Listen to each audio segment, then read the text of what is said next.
bit easier. Acceptance, we have what's called the mirror image rule.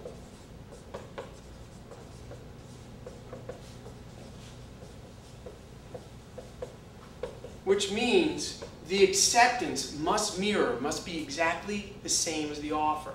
So if I offer to sell my house for $315,000 and you come back with $314,999, that is not exactly the same as the offer in my house. Therefore, this offer of $314,999 is not an acceptance, it's a counter offer.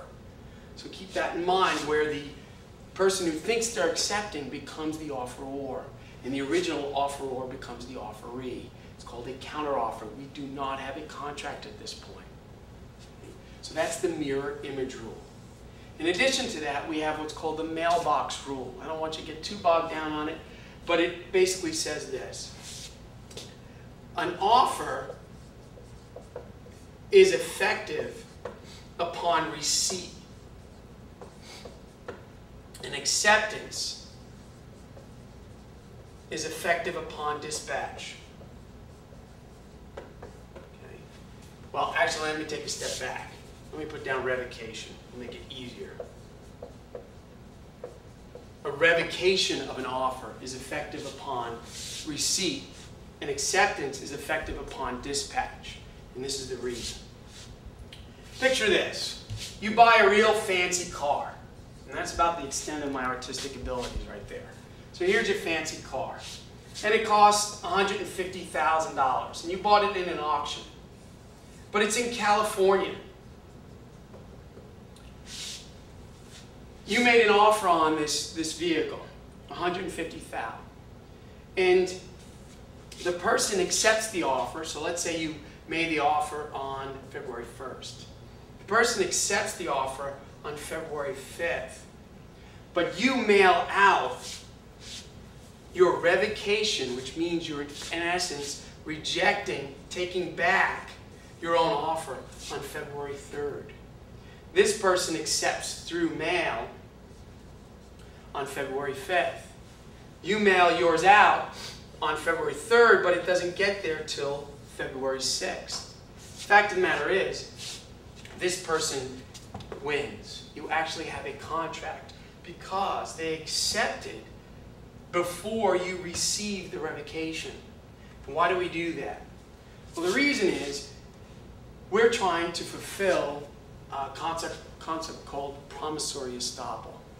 The person that accepted this offer of selling his car for $150,000 on February 5th probably started to go through the motions of contacting a carrier to sell the car, of completing his title, or maybe paying off a loan he had on the car so he could get good title. So he went through the motions of preparing to settle out his part of the contract. That is the biggest reason why we have the mailbox rule, to protect an acceptance over a revocation. So keep that in mind.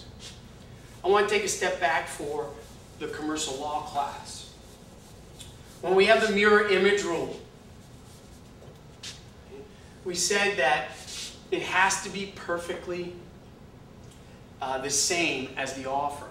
Star this and make a footnote to commercial law. I'll give you a brief synopsis of that. In commercial law, that is not necessarily the case when you're involving a sale between merchants, and we'll get to that. So in the margin, put sale of merchants, see commercial law. There's an exception to the mirror image rule. However, if you're not dealing with merchants and you're dealing with Joe and Mary, two individuals who are not experts in selling a particular good, they're just the average Joe, the mirror image rule applies. Again, that's general contract law. For those in Business Law 215, you are only responsible for general contract law, so keep that in mind. So here we have offer and acceptance. Now I want to move on to consideration. Now I want to remind everyone, as I go through this, send me questions via email or the discussion board. If you have a question that will help everyone, put it on the discussion board. So I will set up forums for each of these elements so you can ask questions. In addition, I will have posted PowerPoint presentations with audio in it as well as in addition to this video, so it should help. Well, let's take a look at consideration. There are two elements to consideration, and we're going to have a little fun with this.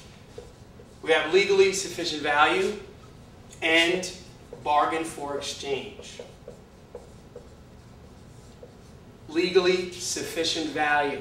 Most people think that means it has to be money. Well, I have a gentleman here, Dart, who's helping me with filming this class, so I'm going to mess with him a little bit. Now, Dart is not as young as I'm going to make him out to be, but he's young. So, here we go. Let's assume I'm Dart's uncle, okay? And I'm worth a fortune, hypothetically speaking. And I say to Dart, you're 21 years old. He's older than that. But he's 21 years old, and I really care about him. So I say, I will give you $5 million if you refrain from smoking, he smokes, drinking, and having sex, kicker, by the time he's 30. So for 9 years, he refrains from doing those things. I'll give him $5 million because I care for him that much. Well, some might say that's not too good of an offer, because think about it. If he refrains from smoking, drinking, and having sex, all types of sex, he would be a very frustrated man by the time he turned 30. Would you agree? So, the idea there is, how is there consideration, i.e. legally sufficient value? Let's assume he says, Uncle Joe, I agree. I'm going to do it. I'm going to refrain from all those things, and on my 30th birthday, I'm going to get $5 million. Well, is there a bargain for exchange? Well, yes, as we'll get to in a second. Let's assume there is. Let's focus on legally sufficient value. How is there value there?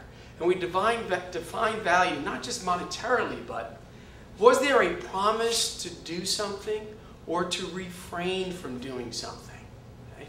Was there a benefit to the promisee, in this case Dart, and a detriment to the promisor? Or a benefit to the promisor, me, because I'm making the promise, and a detriment to the promisee?